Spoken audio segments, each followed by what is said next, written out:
हाफिज अली का रहस्यमयी इम्तिहान। उस्ताद अली रहमान पूरे इलाके में अपनी नेक दिली और मददगारी के लिए मशहूर थे। उन्हें लोग प्यार से उस्ताद जी कहते थे।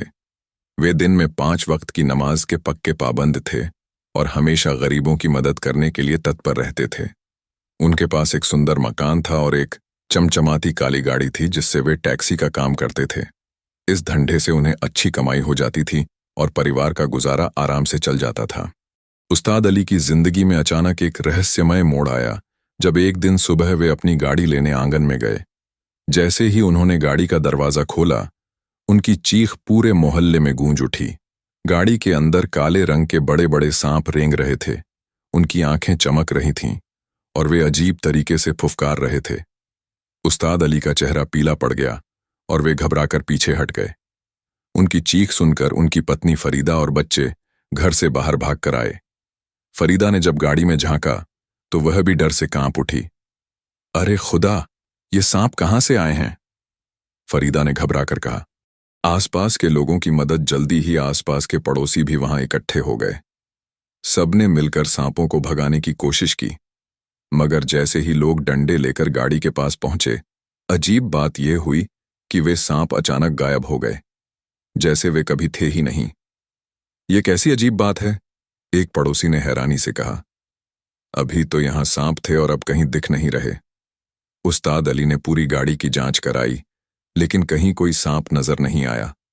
लोगों ने सोचा कि शायद रात की आंधी की वजह से यह जंगली जानवर घर में घुस आए होंगे। सबने उस्ताद अली को तसल्ली दी और अपने अपने काम पर चले गए। दूसरे दिन की घटना। अगले दिन जब उस्ताद अली रात को देर से घर लौटे तो वे बहुत थके हुए थे। जैसे ही उन्होंने गाड़ी को आंगन में पार्क किया और लाइट जलाई तो उनका दिल फिर से दहल गया। इस बार एक विशालकाय सांप पिछली सीट पर बैठा था जो उनकी तरफ देख रहा था। उस्ताद अली का पूरा जिस्म पसीने में नहा गया। उनके पैर कांपने लगे और वे किसी तरह गाड़ी से बाहर निकले। फिर से उनकी चीखें सुनकर लोग इकट्ठे हुए, लेकिन जब उन्होंने देखा तो गाड़ी में कोई सांप नहीं था। उस्ताद जी, आपको वहम हो रहा है, फरीदा ने कहा। शायद कल की घटना का असर है। रात की दहशत। उस रात जब उस्ताद अली सो रहे थे तो उन्हें लगा जैसे कोई उनके पैरों को छू रहा हो। जब उन्होंने नीचे देखा तो वे दहशत से चिल्ला उठे।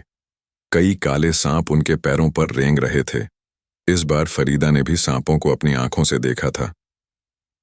यह कोई साधारण बात नहीं है, फरीदा ने घबराकर कहा। मुझे लगता है कि यह कोई रहस्यमयी मामला है।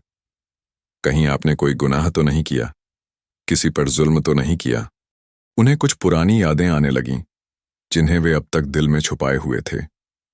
इमाम साहब से मिलना। अगले दिन उस्ताद अली ने मस्जिद के इमाम साहब से मिलने का फैसला किया।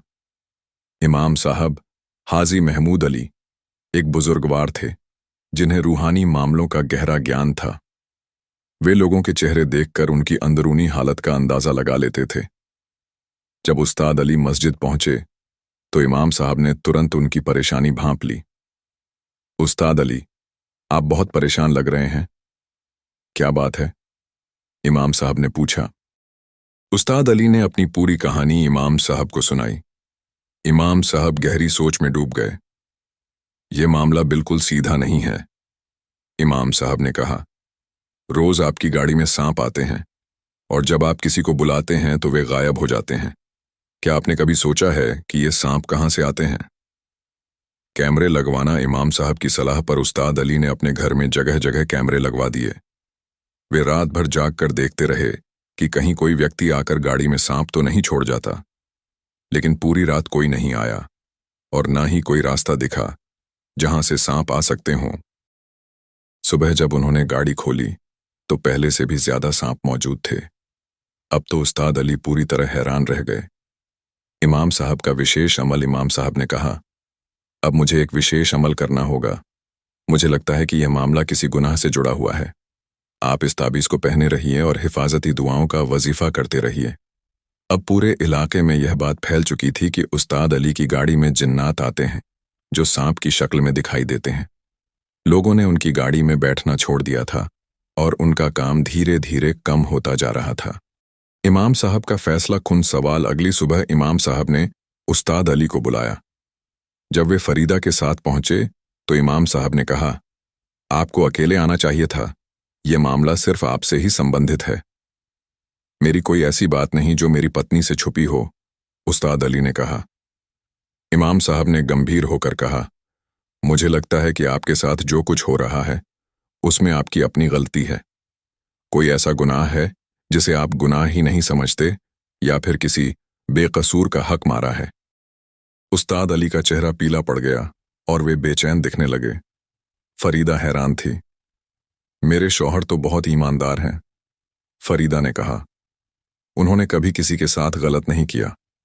सच्चाई का इकरार इमाम साहब के बार बार पूछने पर उस्ताद अली की आंखों से आंसू निकलने लगे। आप बिल्कुल सही कह रहे हैं, वे रोते हुए बोले।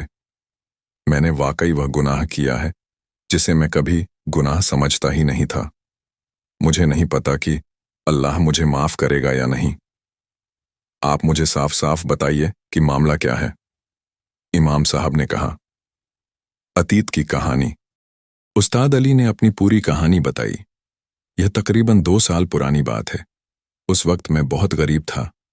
मेरे पास अपनी गाड़ी नहीं थी। मैं हाजी इब्राहिम साहब की गाड़ी चलाता था। वे बहुत नेक इंसान थे और मेरा बेहद ख्याल रखते थे। मुझे मजदूरी से ज्यादा रुपए दिया करते थे। एक दिन अचानक हाजी साहब का इंतकाल हो गया। मैं बहुत घबरा गया कि अब मेरा काम चला जाएगा। लेकिन जब मैं उनकी विधवा बीबी आमिना से मिला तो उन्होंने कहा कि मैं गाड़ी चलाता रहूं और रोजाना उनके घर खर्च के लिए उचित रकम पहुंचाता रहूं। धोखाधड़ी की शुरुआत। आमिना बीबी बहुत भोली भाली और सीधी साधी औरत थी। मेरे मरहूम मालिक अक्सर मेरी ईमानदारी की तारीफ किया करते थे, इसलिए उन्होंने मुझ पर पूरा भरोसा किया। शुरू में तो मैं ईमानदारी से सारे पैसे उन्हें दे देता था, लेकिन धीरे धीरे लालच बढ़ता गया। मैं ज्यादा पैसे अपने पास रखने लगा और आमिना बीबी को कम पैसे देने लगा। वे फिर भी मेरी शुक्रगुजार रहती। विवाह का धोखा। फिर मेरे मन में एक और बुरा ख्याल आया। मैंने सोचा कि क्यों ना मैं आमिना बीबी से निकाह कर लूं। इस तरह सब कुछ हमेशा के लिए मेरा हो जाएगा। मैंने उन्हें शादी की पेशकश की। पहले तो वे हिचकिचाईं, लेकिन मैंने उन्हें राजी कर लिया। निकाह के बाद मैंने धोखे से गाड़ी के कागजात अपने नाम करवा लिए।